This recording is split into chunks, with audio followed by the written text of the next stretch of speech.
le vieux, c'est-à-dire le sage. Vous êtes aussi le chef du village, c'est-à-dire qu'il n'y a pas de chef, mais c'est vous le personnage le plus important du village. Vous jouez un rôle de juge, vous jouez un rôle d'apaisement dans les conflits, vous donnez aussi des directives.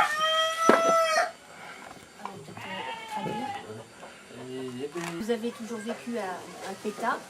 Quand vous étiez enfant à Alpeta, comment se passait la vie ici, au village?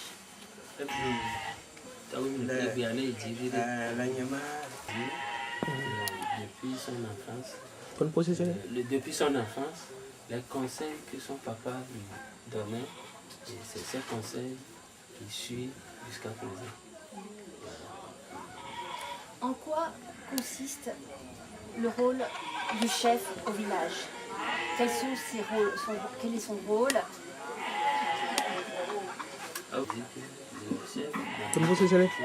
Le chef dans une communauté est un médiateur. Et en cas de conflit entre les membres de sa communauté, et en cas d'activité aussi, le chef est censé rassembler sa communauté pour pouvoir motiver la communauté à participer aux activités de développement dans le village. Voilà. Que nous avons mené ici au village, le dispensaire, l'école, l'électricité, et nous vous remercions. Qu'est-ce qu'on peut faire pour l'avenir du village?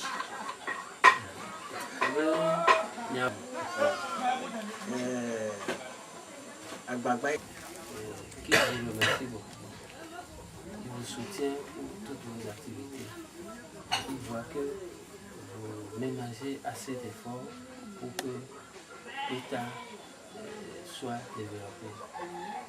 Encore, ils sont derrière vous, ils vous soutiennent. Et de l'autre côté des activités, le chef dit qu'il y a des activités qui ont été déjà démarrées. Ils attendent que ces activités aboutissent pour relancer les activités. Donc, pour le moment, il ne peut pas se prononcer sur le futur. Il attend que ce qu'ils ont entrepris actuellement aboutisse et après, ils vont encore réfléchir à d'autres choses. C'est plein de sagesse. J'ai une dernière question à Tolbe. Nous, Européens, nous avons la science à disposition, nous avons profité du progrès, mais ça a un coût. C'est-à-dire que nous, chez nous, la nature a été abîmée, on n'a pas fait attention. Et il y a un proverbe chez nous qui dit « Science sans conscience n'est que ruine de l'âme ». C'est-à-dire qu'il faut savoir maîtriser le progrès et ne pas gâcher les bienfaits de la nature par une pollution incontrôlée. C'est une éducation, un respect de la nature, parce que la nature, le terme nous a été donné, mais à nous de la transmettre à nos enfants. Je me rends compte aujourd'hui qu'il y a, des objets plastiques qui sont jetés dans la nature. Il y a des choses, ce ne sont plus des fruits, des légumes qui partent, qui se dissolvent naturellement.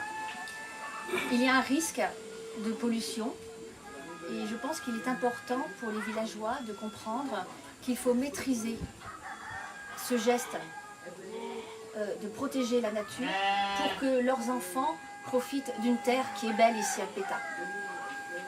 C'est long.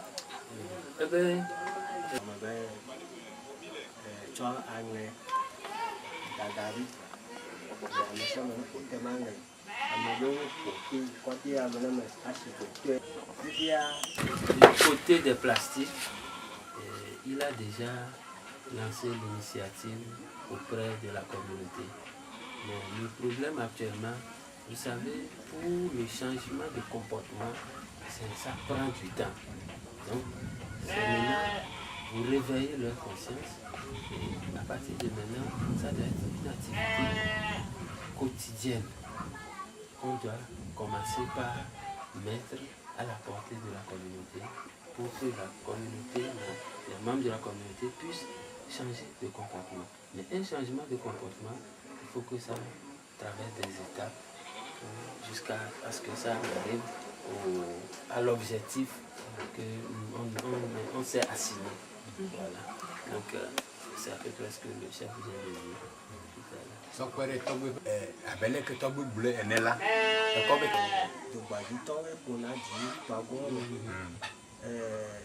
Il y a un village au-dessus. Oui, de Guadji. Et de Guadji, la source d'eau que le village utilisait comme eau de boisson et pour la cuisine et tout dans le temps avant l'addition d'eau, c'était cette source d'eau. Mais il y a le village de Guadji, eux, ils transformaient le point d'eau en dépotoir. Ils mettaient tout plastique, tout déchet, et quand il pleut, l'eau transporte tout et ça à Péta. Donc, c'est aussi un problème sur lequel ils sont en train de travailler actuellement pour que les deux villages puissent se mettre ensemble pour pouvoir trouver des approches à ce problème. Donc, voilà ce que le chef a dit aussi. Togbui, que pensez-vous de la jeunesse aujourd'hui, des jeunes aujourd'hui? Est-ce qu'ils sont très différents de vous? De vous quand vous étiez jeune? Togbui, dit que franchement, entre la jeunesse d'aujourd'hui et la jeunesse de notre temps, vraiment, il y a un grand écart. L'écart est très grand parce que eux, dans le temps, ils respectaient les consignes des parents. Tout ce que les parents leur disaient, ils les respectaient. Mais aujourd'hui, ils ont remarqué que les jeunes aujourd'hui n'arrivent plus à écouter ce que les parents disent. Si ce n'est même pas le parent, si c'est une autre personne qui est un peu âgée, qui dit quelque chose, les jeunes n'arrivent plus à écouter. Et donc il dit qu'il est en train de se poser plusieurs questions sur ce sujet.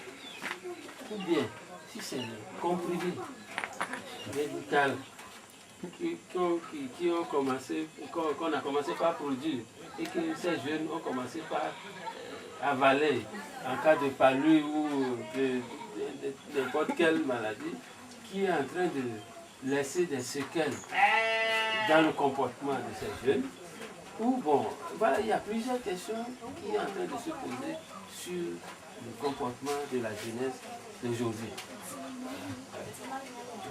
C'est peut-être un problème d'éducation. Ce quand les parents éduquent les enfants au début, les enfants qui sont bien dirigés, comme un arbre qui monte droit, ils obéissent.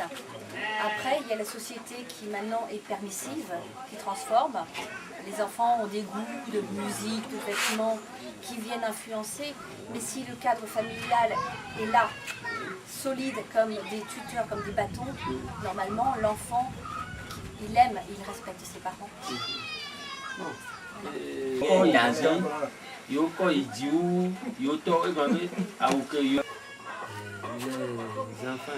jeunesse d'aujourd'hui, il y a aussi une chose, c'est que les enfants ne veulent pas exécuter ce que les parents ne veulent pas surtout écouter ce que les parents disent, et ils se croient au-dessus des parents. Voilà, ils se croient au-dessus des parents. Et il y a des fois où l'enfant dit qu'il a été scolarisé plus que son papa.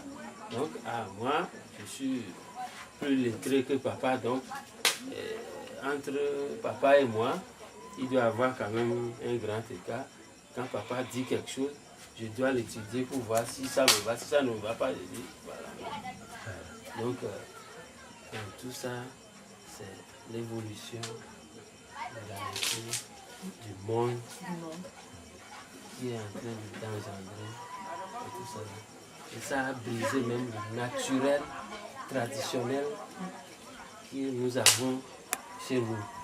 Si cette technologie-là, les technologies ne sont pas développées, l'Afrique devait être un continent exemplaire. Oui, c'est ça. Ak PKK. Oui.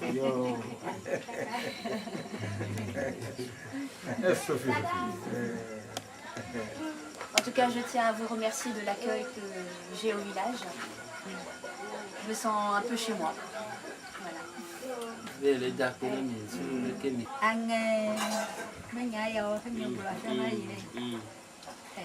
De son côté, elle a quand même compris que les plastiques, c'est pas bon pour la nature. Et elle, à chaque fois qu'elle utilise des plastiques, elle a un sac de plastique qui sert de poche où elle met tous les plastiques qu'elle a utilisés. Et après, comme il n'y a pas d'alternative de ramassage et tout, elle est obligée d'aller hors du village et brûler pour s'en débarrasser. Donc voilà ce que la maman est en train de dire.